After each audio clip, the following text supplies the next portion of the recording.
No one knows to what extent Oregon school children are endangered by lead-tainted drinking water. That's because there has been very little testing of the school's drinking fountains. Channel 2 News gathered samples from 9 schools and 1 public building used by children. We chose randomly from Portland, Vancouver, Salem, Clackamas County, and Washington County. We took our samples to MEI Carleton Labs, which runs an EPA-approved test for lead in water. Current EPA standards allow 50 parts per billion of lead in drinking water. Most of the water samples we tested came in well under that tolerance. 1, however, did not.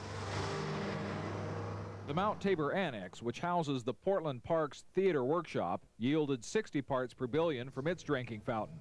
When we told parks officials about the test, they said they were not aware of the problem. The city does not routinely test its water for lead. But how dangerous is 60 parts of lead in a billion parts of water? Oregon health officials say that amount of lead in water could be harmful if children drank it almost daily for 2 to 3 years.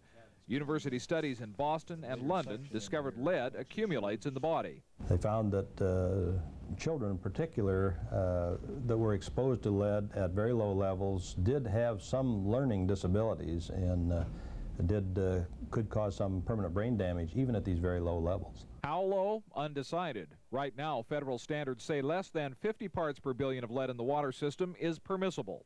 But now the Lead Contamination Control Act of 1988 proposes the amount of lead at the faucet should be slashed to 20 parts per billion.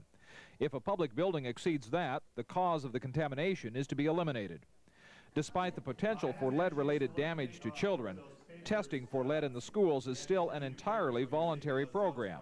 Under EPA guidelines, the State Health Division will offer training to schools that wish to test the water their children drink.